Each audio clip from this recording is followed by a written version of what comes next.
அவர் அந்த கூட்டத்தில் ஒரு கருத்தை சொல்லியிருக்காரு. தென் மாவட்டங்களில் ஒரு 6-7 மாவட்டங்களை சொல்லி அங்கெல்லாம் வந்து திமுக அமைச்சர்களோடெல்லாம் மாவட்ட நிர்வாகிகள் தொடர்பில் இருக்கிறீங்க, அது எனக்கு ஆதாரபூர்வமாக தகவல் இருக்குது, உடனே நீக்கிட வேண்டியதானே. அதுதானே அதிமுக வரலாறு. இன்னொரு விஷயம் சார், அவர் 2 நாளுக்கு முன்னாடி செய்தியாளர் சந்திப்பிலே சொன்ன ஒரு விஷயம் தான், திமுக தான் பிரதான எதிர்க்கட்சி, திமுக ஆட்சியில் கட்டுறதுலேருந்து வரக்கூடாது, நம்ம மற்ற எல்லாரும் எனக்கு நட்பு சக்திகள் தான் அப்படின்னு அவர் பேசினார். நிச்சயமாக ஒரு பிரதான எதிரி களத்தில் இருக்கிற போது அவரை வீழ்த்த யாரெல்லாம் தனக்கு அனுசரணையாக தனக்கு உடன்பாடோடு வருகிறார்களோ அவர்களோட கூட்டணி அமைப்பது என்பதுதான் தேர்தல் வியூகம். அதை திரு எடப்பாடி முன்னெடுக்கணும். அண்ணாமலை அப்படி இருக்கிற மாதிரி தெரியலையே. இருக்காரு. அண்ணா திராவிட முன்னேற்ற கழகத்தில் இந்த தேர்தலில் போட்டியிட்டு நாம் வெற்றி பெற வேண்டும் என்றால் பாரதிய ஜனதா கட்சி இன்னும் திமுக எதிர்நிலையில் இருக்கிற கட்சிகள் நம்மோடு ஒரு வலுவான கூட்டணி உருவாக வேண்டும் என்கிற எண்ணம் இங்கே பயணிக்கிறவர்களுக்கு இருக்கிறது. இது இப்போ மத்திய பாஜக ஒரு முடிவெடுத்துட்டு அண்ணாமலை ஒரு பொருட்டே இல்லை. பாஜகவோட கூட்டணி வச்சனால தான் நானே தோற்று போனேன் அப்படின்னு ஜெயக்குமார் பேசினாரு, சிவி சண்முகம் பேசினாரு. தேர்தல் இருக்கிற சமயத்தில் எல்லாமே மறந்து கூட்டணிக்கு கை கோர்ப்பாங்க அப்படின்னு. அதுதான் சொல்கிறேன். 2%, 4%, 3%. அந்த சிதறுகிற வாக்குகள் ஒருங்கிணைந்தால் மட்டுமே திமுகவை வீழ்த்த முடியும் அப்படிங்கிறது தான் இன்றைய களம். இப்போ இந்த இடத்துல புது பிளேயராக வந்து விஜய் வந்திருக்காரு இல்லையா, அவரோட ரோல் என்னவா இருக்க போகுது? இல்லை, இப்போ புது பிளேயர் விஜயை வழி நடத்துவதாக அவருக்கு வியூவை வகுப்பதாக சொன்ன பிரசாந்த் கிஷோர் வந்து தனித்து நின்று ஒரு ஆட்சி அமைக்க போகிறாருன்னு கொளுத்து போட்டு போயிட்டார். விஜயை ரோட்டில் நிறுத்துறதுன்னு முடிவு பண்ணிட்டார். 2027 அதிமுகவோட கூட்டணிக்கு இந்த பெரிய கட்சிகள்லாம் வருவாங்க. மீண்டும் அண்ணா திராவிட முன்னேற்ற கழக ஆட்சி அமைவதற்காக எந்த தியாகத்தையும் நான் செய்ய தயார்னார். அவர் செய்ய வேண்டிய ஒரே தியாகம்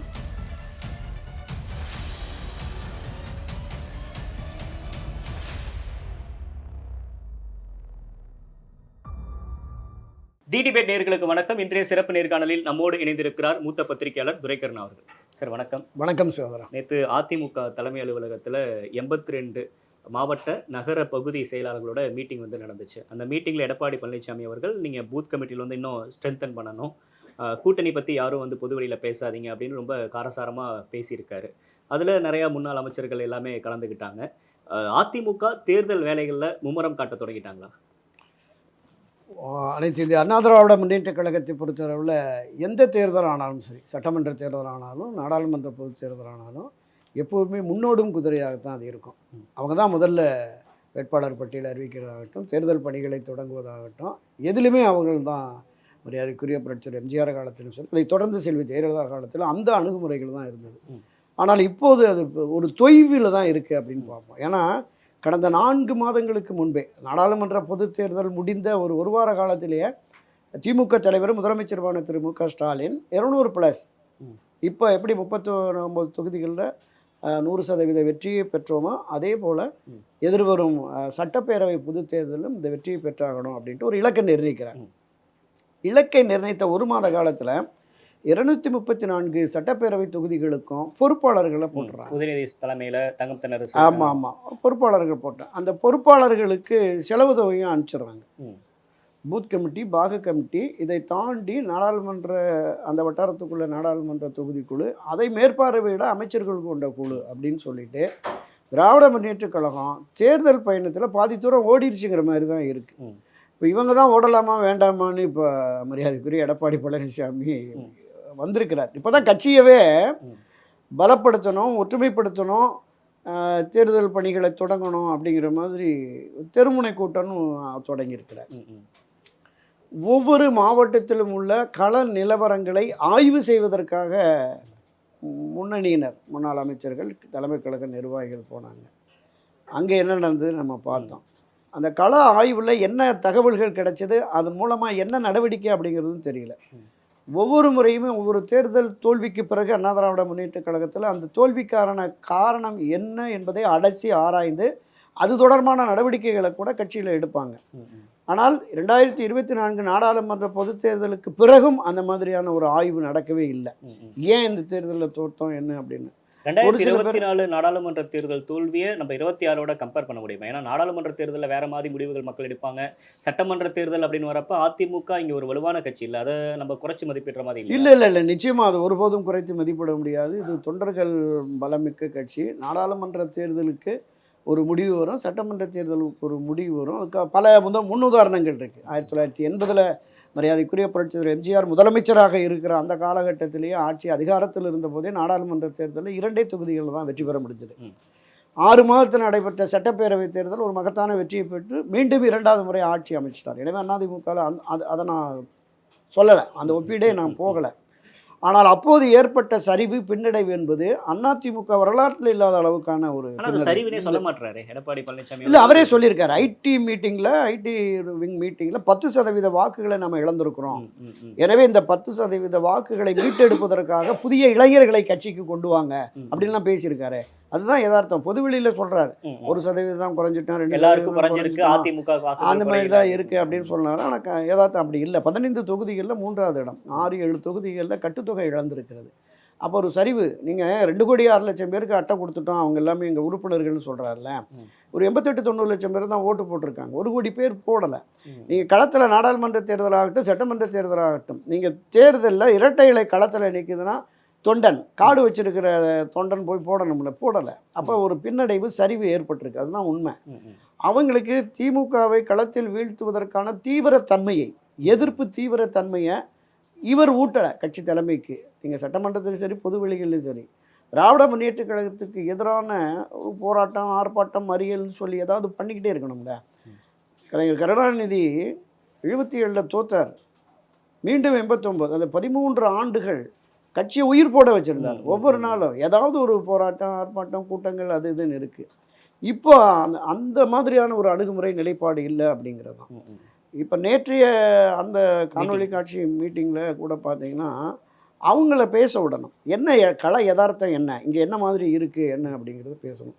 அது நேரடியாக அந்த கூட்டத்தை நடத்தியிருந்தால் தான் அந்த மாதிரியான ஒரு ஆரோக்கியமான விவாதம் இருந்திருக்கும். நீங்கள் போன முறை கூட மாவட்ட வாரியாக சில பேர் கூப்பிட்டாங்கல்ல, கீழேயே சொல்லி அனுப்பிச்சிருக்காங்க என்ன நடந்தது என்ன அப்படிங்கிற அந்த தேர்தல் தொடர்பான விஷயங்களை மட்டும் பேசுங்க, ஓபிஎஸ் சசிகலா தினகரன்னா இணைக்கணும், அந்த மாதிரிலாம் பேசாதீங்க அப்படின்னு சொல்லி அனுப்பிச்சிருக்காங்க. அப்போ கீழே இல்லை கள நிலவரம், கட்சிக்காரனுடைய மனநிலை என்ன இருக்குங்கிறத முழுமையாக உணர்ந்தால் தான் கட்சியை நம்ம வளர்ச்சி பாதைக்கு கொண்டு போக முடியும், வெற்றியை நோக்கி அதை அழைத்து செல்ல முடியுங்கிற எண்ணமும் உணர்வும் திரு எடப்பாடிக்கு அப்போ வரல, ஆனால் இப்போ வந்திருக்கு. அது வரவேற்கத்தக்கது. கட்சியை கொண்டு போகணும் அப்படிங்கிறது நான் பல பதிவுகளில் நான் சொல்லியிருக்கிறேன். அண்ணா திராவிட முன்னேற்ற கழகம் என்பது புரட்சித் தலைவர் எம்ஜிஆர் செல்வி ஜெயலலிதா காலத்தில் தமிழகத்தினுடைய ஆகப்பெரிய அரசியல் கட்சி. கட்டமைப்புலையும் தொண்டர்கள் பலத்திலையும் நிர்வாகிகள் பலத்திலையும் மக்கள் ஆதரவுலையும். இன்றைக்கு 2-3 பிரிவுகளாக இருக்கிறதுனால அது ஒரு பலகீனமான நிலையில் இருக்குது. ஸோ அந்த பலகீனத்திலிருந்து நம்ம மீட்டெடுக்கணும். திராவிட முன்னேற்ற கழகம் ஆட்சி அதிகாரத்துக்கு வந்துருச்சு, கட்டமைப்பை உருவாக்கிட்டாங்க. கூட்டணி கட்சிகள் 10-12 கட்சிகள் அங்கே இருக்குது. அவங்களுமே வெளியில் வர்ற மாதிரி இல்லை. இந்த கடந்த 72வது அவருடைய பிறந்தநாள் பொதுக்கூட்டத்தில் இதை விட்டு போகவே மாட்டோம்னு உறுதியளிச்சிட்டாங்க. அப்போ அதை வீழ்த்துவதற்கு வலிமையான ஒன்றுபட்ட அதிமுகவும், அப்படி ஒன்றுபட்ட அதிமுக தேர்தல் களத்தில் திமுகவை வீழ்த்தக்கூடிய சக்தி அதிமுகவுக்கு வந்துருச்சுன்னு சொன்னால் தான் மற்ற கட்சிகள் இங்கே கூட்டணிக்கே வருவாங்க. அப்படி கூட்டணும், ஒரு வலுவான கூட்டணியை உருவாகும். கட்சி பலப்படுத்தணும், வலுவான கூட்டணியை உருவாக்கணும். ஸோ அதற்கான பூர்வாங்க பணிகளை செய்யணும். இப்போ தான் கட்சியை பலப்படுத்துவதற்கான விஷயத்தை எடுத்திருக்கிறாரு அப்படின்னு பார்க்குறோம். அவர் அந்த கூட்டத்தில் ஒரு கருத்தை சொல்லியிருக்காரு. தென் மாவட்டங்களில் ஒரு 6-7 மாவட்டங்களை சொல்லி அங்கெல்லாம் வந்து திமுக அமைச்சர்களோடலாம் மாவட்ட நிர்வாகிகள் தொடர்பில் இருக்கிறீங்க, அது எனக்கு ஆதாரபூர்வமாக தகவல் இருக்குது, உடனே நீக்கிட வேண்டியதானே. அதுதானே அதிமுக அடுத்த கட்டத்துக்கு போவாருன்னு பார்க்க வேணாமா? இல்லை, அவரால் முடியாதுங்கிறத நான் சொல்ல வர்றேன். என்னன்னா நம்ம சேனல்லே நான் சொல்லியிருக்கேன் நினைக்கிறேன். இந்த பதிகையை சேர்ந்த ஒரு முக்கியமான சென்னையை சேர்ந்த ஒரு மாவட்ட செயலாளர் அவர் கூப்பிட்டு சொல்கிறார், நீங்கள் வந்து டெய்லி திமுக ஆஃபீஸுக்கு, திமுக ஒரு எம்எல்ஏவுடைய அலுவலகம் போகிறீங்களா, அவங்களுடைய அந்த கன்ஸ்ட்ரக்ஷன் இதுக்கெல்லாம் நீங்கள் தான் உதவி பண்ணுறீங்களா, அது வந்து நிறைய புகார்கள் வருது, அதை மாற்றிங்க அப்படிங்கிற மாதிரி சொல்கிறாரு. உடனே அவர் மாவட்ட செயலாளர் பொதுச் செயலாளர் எடப்பாடிகிட்ட சொல்கிறார், ஆனால் அதெல்லாம் பிஸ்னஸ்னு, அதில் நீங்கள் தலையிட வேண்டானே, நீங்கள் கட்சிக்கு என்ன செய்யணும் என்ன செலவு பண்ணணும்னு சொல்கிறேங்க, நான் தாராளமாக செய்கிறேன்னு அப்படின்னாரு. உடனே பொதுச் செயலாளர் குரலை உயர்த்தி, என்னங்க பேசுகிறீங்க, அம்மா இருந்தால் அப்படிலாம் பேசுவீங்களா, பேசிட்டு கட்சியில் நீங்கள் இருக்க முடியுமா? இவர் மாவட்ட செயலாளர் எந்திரிச்சிட்டாராம், ஆனால் அம்மாவை பற்றியெல்லாம் இப்போ பேசாதீங்கன்னுட்டு போயிட்டாராங்க வெளியில். ஓகே, என்ன நடவடிக்கை எடுத்தார்? இல்லை, தலவாய் சுந்தரத்தின் மீது ஒரு நடவடிக்கை எடுத்தார், மறுபடியும் திருப்பி வாங்க, பாஜகவில் ஏதோ கொடியாசிச்சார், நிகழ்ச்சிக்கு போனார்னு. 2 முறை அமித்ஷாவை போய் பார்த்துருக்காரு எஸ்பி வேலுமணி. ம். இங்கே போய் பார்த்துருக்கிறார். ஈசா யோகா மையத்தில் பார்த்துருக்காரு. கல்யாண வீட்டுக்கு அழைச்சிருக்காங்க. என்ன நடவடிக்கை எஸ்பி வேலுமணி மேலே எடுத்தீங்க? பட் அந்த 8 மணி நிமிட சந்திப்பு உறுதிப்படுத்தப்பட்ட தகவலா வரல சார். இல்லை சந்திச்சிருக்காங்கிறது அவருக்கே தெரியும். அங்கேயும் சந்திச்சிருக்கிறாங்க, தொடர்பில் இருக்கிறாங்க. ஏங்க, நாடாளுமன்ற தேர்தல் முடிஞ்ச உடனே பாஜகவோடு நாம் கூட்டணி அமைத்திருந்தால் நிச்சயம் 20-25 தொகுதியில் வெற்றி பெற்றிருக்கலாம். 4-5 பேர் அதிமுக மந்திரி டெல்லியில் இருக்கலான்னு பேசினார், வேலுமணி பேசினாரே, இருந்தாங்கல்ல. அப்போ இந்த போக்கு என்பது ஒரு வலிமையான சக்திமிக்க தலைமையாக திரு எடப்பாடி இல்லை என்பது தான் இது காட்டு. திமுக அமைச்சர்களோட தொடர்புல வந்து அதிமுகவில் இருக்கிறவங்க இருக்காங்க. குறிப்பாக வந்து திருச்சி மாவட்ட அந்த வட்டாரத்தில் இருக்கக்கூடிய அதிமுக நிர்வாகிகள் நேரடியாக திமுக அமைச்சரோட தொடர்புல இருக்காங்க அப்படின்னு அவர் குறிப்பிட்டு பேசுறாருல்ல. இது மூலியமா என்ன செய்தியை சொல்ல வர்றாரு கட்சி தொண்டர்களுக்கு? இல்லை, அதாவது இந்த அண்ணா திராவிட முன்னேற்ற கழகம் தொடங்கியதே திமுகவுக்கு எதிராக தான். திமுக ஒரு தீய சக்தி, அதை அரசியல் களத்திலிருந்து அப்புறப்படுத்த வேண்டும் அப்படின்னு தான் மரியாதைக்குரிய புரட்சித் தலைவர் எம்ஜிஆர் காலத்திலிருந்து தொடர்ந்து பிரச்சாரம். அப்போ ஒரு இருதுருவ அரசியலாக, நேரடி மோதல் அரசியலாக இருந்தது. மரியாதைக்குரிய செல்வி ஜெயலலிதா கட்சியினுடைய பொறுப்பேற்றதுக்கு பிறகு அந்த இருதுருவ அரசியல் வன்ம அரசியலாகவே மாறுச்சு. திராவிட முன்னேற்ற கழகத்தைச் சேர்ந்த யாரோடும் எந்த தொடர்பு இருக்கக்கூடாது. ஏங்க, நீங்கள் பொண்ணு கொடுக்க வாங்கக்கூடாது, திருமணத்துக்கு நல்ல விசேஷம் கூட போகக்கூடாது. இதே டி நகர் பகுதியை சேர்ந்த ஒரு கவுன்சிலர் ஜெயிச்சு வந்தார். அவர் வந்து ஜே அன்பழகன் வீட்டு திருமணத்தில், இவர் திருமணத்துக்கு ஜே அன்பழகன் வந்தாருன்னு அந்த ஃபோட்டோவை காட்டி அவர் கட்சியிலேருந்து வெளியேற்ற வச்சுட்டாங்க. அந்த மாதிரியான ஒரு தீவிரத்தன்மை இருந்தது அப்போ. ஆனால் மரியாதைக்குரிய திரு எடப்பாடி பழனிசாமி அவர்கள் காலத்தில் வந்து சகஜமாக இருக்குது. எல்லா இடத்துலையும் என்ன மாமு என்ன மச்சான் அப்படிங்கிற மாதிரி திமுகவினரும் அதிமுகவினரும் சட்டப்பேரவை வளாகத்திலேயே எம்எல்ஏக்களே அங்கிருந்து லாபியில் வர்ற போதே 2 பேரும் சகஜமாக பேசிட்டு வருவாங்க, செய்வாங்க. ஒரு இணக்கமான போக்கு. இது இணக்கம் அரசியலில் இது மாதிரியான வரவேற்கத்தக்கது. ஏன்னா நம்ம பல வெளி மாநிலங்களில் டெல்லியில் பார்க்குறோம்.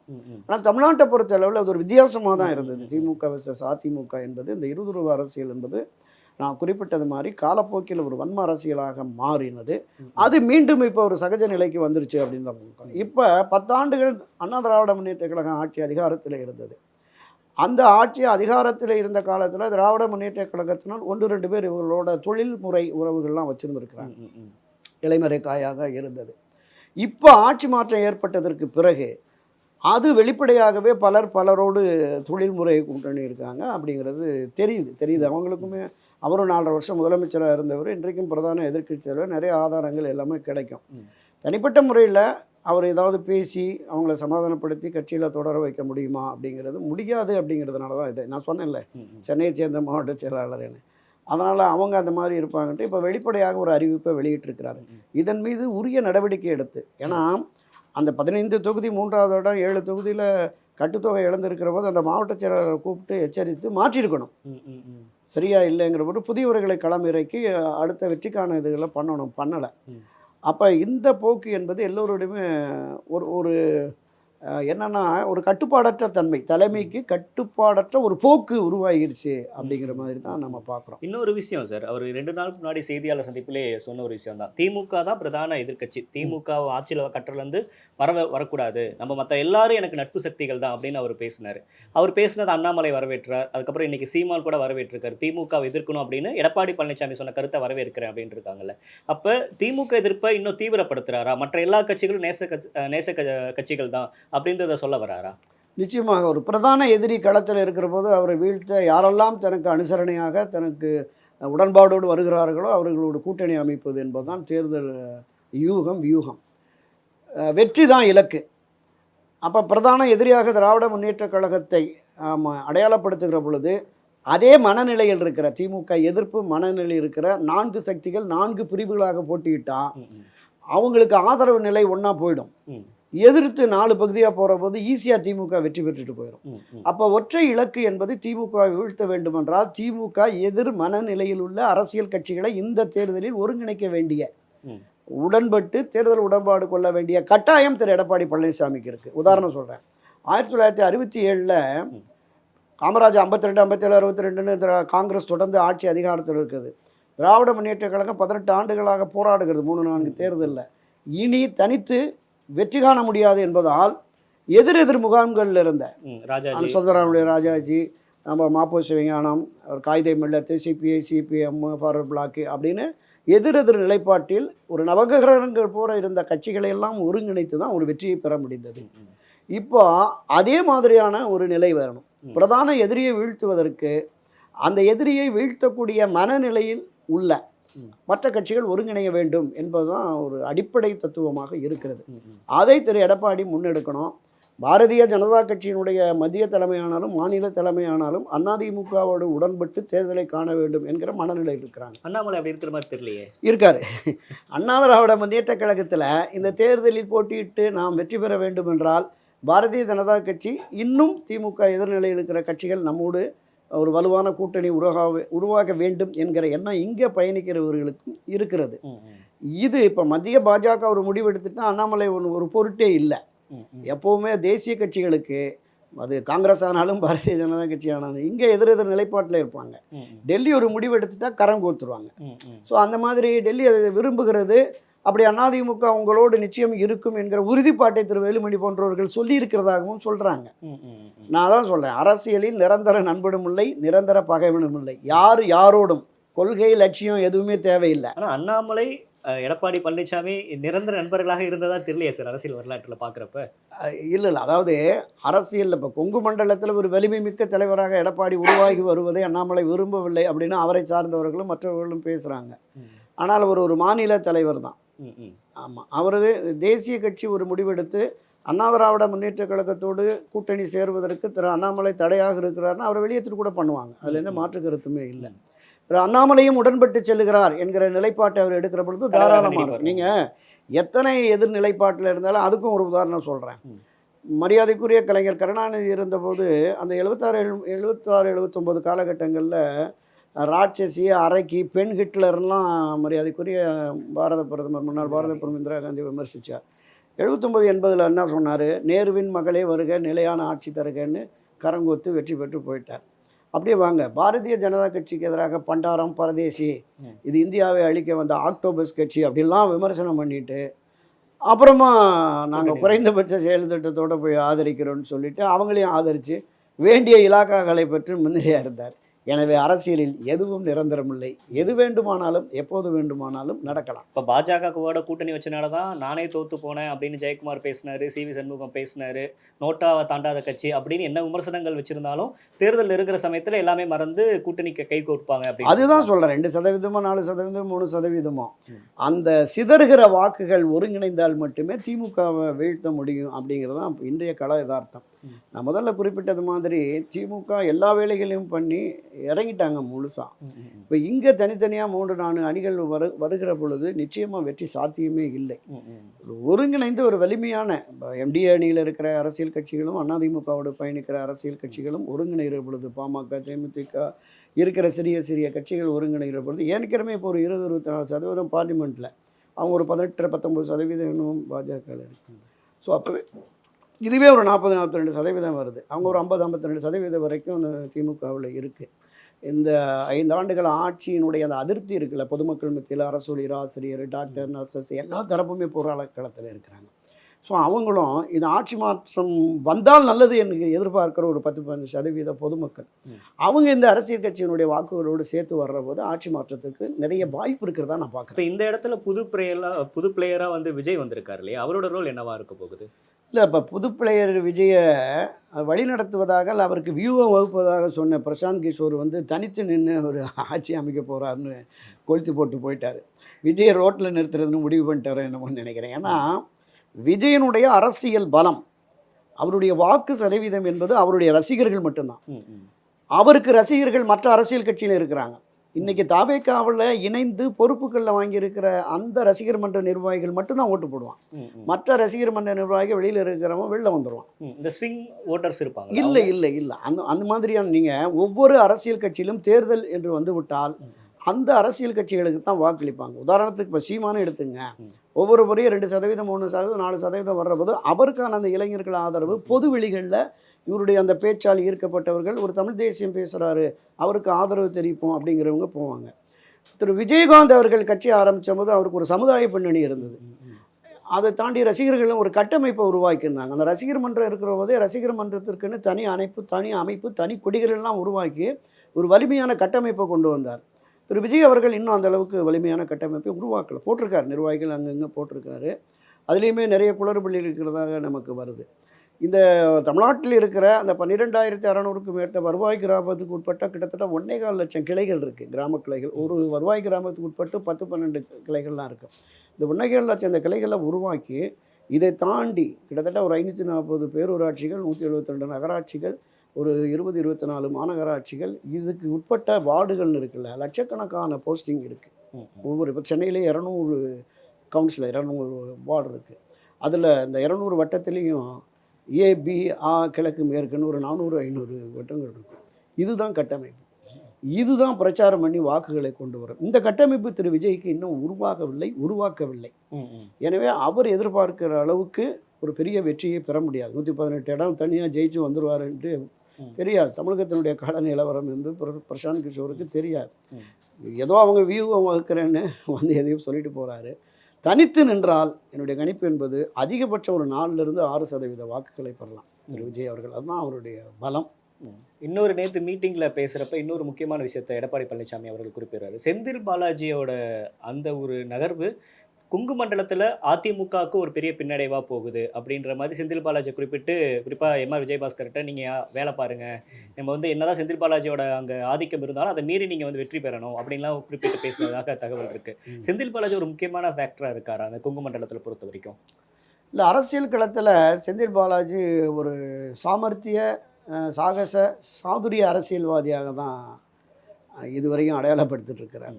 அண்ணா திராவிட முன்னேற்ற கழகத்திலே அவருடைய அந்த அந்த சூட்சமங்களுடைய இது பார்த்தோம்னா, அவர் அமைச்சரவை வர்ற போது 27வது இடத்துல இருந்தார் புரோட்டோகாலில். ஆனால் 6 மாதத்தில் 12வது இடத்துக்கு வந்துட்டார். அப்படி ஒரு சாமர்த்தியமான அணுகுமுறை அவருக்கு இருக்குது. இந்த செந்தில் பாலாஜி எந்த அளவுக்கு ஒரு சமூக விரோதி அப்படிங்கிற மாதிரி மரியாதைக்குரிய இன்றைய முதலமைச்சர், அன்றைய எதிர்க்கட்சி தலைவர் ஸ்டாலின் பதிவு பண்ணாங்கிறது இன்னும் போயிட்டு இருக்கு வலைத்தளங்கள். ஆட்கடத்தல், மணல் கடத்தல், எல்லா அதிகார துஷ்பிரயோகம், விதிமீறல்கள், இப்படிப்பட்ட ஒரு சட்டவிரோதியே அமைச்சராக இருக்கக்கூடாது அப்படின்லாம் பொதுவெளிகளில் பேசினார், சட்டமன்றத்தில் பேசினார். இந்த ஜிபிஎஸ் கருவியா, அந்த கருவி வாங்கினதில் ஜிஎஸ்பி, அது அந்த கருவி வாங்கினதில் ஊழல், அந்த உபகரணங்கள், மின் உபகரணங்கள் வாங்கினது ஊழல், கண்டக்டர் டிரைவர் தொழில்நுட்பவியலாளர்கள் போட்டதில் ஊழல் நடந்ததுன்னு பல பட்டியல்களை போட்டு இவரை அமைச்சரவிலிருந்து உடனடியாக வெளியேற்றணும் அப்படின்னா சட்டசபையில் பேசினார். அவருடைய தொகுதியில் செந்தில் பாலாஜி போட்டிக்கிட்ட தொகுதியில் போய் பிரச்சாரத்தில் பேசினார். ஆமாம், இவர் மீது இந்த அரசாங்கம் நடவடிக்கை எடுக்கலைன்னா திராவிட முன்னேற்ற கழக ஆட்சி அமைந்த உடனே 1 மாத காலத்தில் செந்தில் பாலாஜி சிறை கம்பிகளை எண்ணுவார்னாரு. அவர் சொன்னது பலிச்சது, சிறை கம்பியை எண்ணார். ஆனால் அதுக்காக இல்லை, வேறு மாதிரி ஒரு வழக்கில் போய் மாட்டிக்கிட்டார். ஆர்கே நகர் தொகுதியில் அந்த வியூகம் வகுத்து திமுகவையும் அதிமுகவையும் வீழ்த்தி அமமுகவை வெற்றி பெற செய்வதற்கு அவருடைய அந்த சாமர்த்தியம். வீடு வீடாக போய் அக்கா இன்னைக்கு கோழி வாங்கணுமா, மீன் வாங்குவோமான்னு கேட்டு தமிழ்நாட்டில் இருந்து ஒரு 2000-3000 பேரை கொண்டு வந்து அமமுக ஆட்களை களம் இறக்கி ஒவ்வொரு வீடாக பர்ச்சேஸ் பண்ணாங்க. அந்த சாதுரியம் அவருக்கு இருக்குது. கோவையில் நடைபெற்ற தேர்தலில் பார்த்தோம், விதவிதமான கொலுசுகள், விதவிதமான உபகரணங்கள், ஏதோ ஒரு விதத்தில் மக்களை, வாக்காளர்களை அந்த அந்த பர்ச்சேஸ் பண்ணுற ஒரு சாதுரியம் அவருக்கு இருக்குது. அதனால தான் கொங்கு மண்டலத்தில் எஸ்பி வேலுமணி கோட்டையாக வைத்திருந்தது தகர்த்துட்டார். அந்த பயம் இப்போது திரு எடப்பாடி பழனிசாமிக்கு வந்திருக்கிறது. அதனால் அவருக்கு எதிரான நிலையில் இருக்க எம்ஆர் பாஸ்கர். வேலுமணியும் செந்தில் பாலாஜி ஈக்குவலாக எலெக்ஷன் ஒர்க் பார்க்கக்கூடிய ஒரு நபர் தானே சார்? நிச்சயமாக நீங்கள் ஆட்சி கட்சியாக இருக்கிற பொழுது ஆட்சி அதிகாரம் ரதகஜ துரக பதாதிகள்லாம் இணைஞ்சு போயிடுவாங்க. எதிர்கட்சியாக இருக்கிற போது அது சாத்தியம் இல்லை.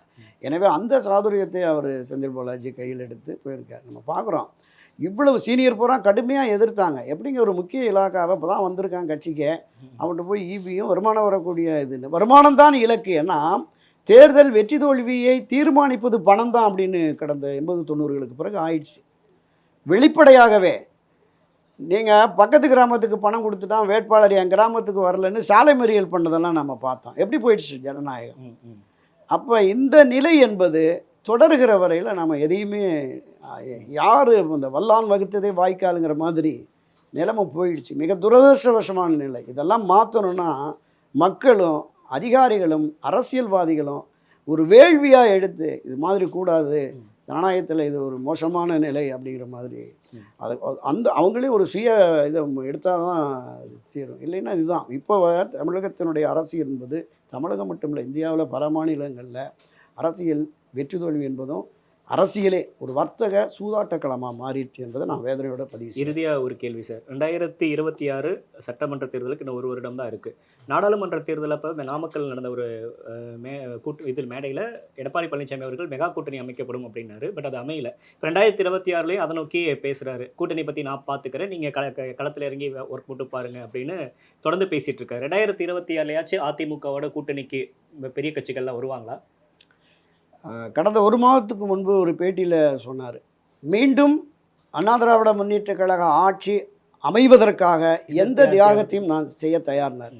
அவர் செய்ய வேண்டிய ஒரே தியாகம் தன்னுடைய பிடிவாதத்தை தளர்த்தி தன்னுடைய சுயநலத்தை முற்றுமாக மறந்து பிரிந்து கிடக்கிற அண்ணா திமுக சக்திகள், எடப்பாடி சொன்ன மாதிரி விலக்கி வைக்கப்பட்டவர்கள், விலகி சென்றவர்கள், அதிருப்தியில் இருப்பவர்கள் எல்லோரும் வாருங்கள், மீண்டும் புரட்சித் தலைவர் எம்ஜிஆர் செல்வி ஜெயலலிதா வழியில் நாம் ஆட்சி அதிகாரத்தை அமைப்போம் அப்படின்னு எல்லோரையும் அரவணைச்சு வலிமையான அதிமுக வந்துவிட்டது, நீங்கள் வாருங்கள் என்று அவர் விரும்புகிற கட்சிகளையும் அழைத்து ஒரு வலுவான கூட்டணியை உருவாக்கினால் நிச்சயம் வெற்றி சாத்தியம். அதை செய்வாரா?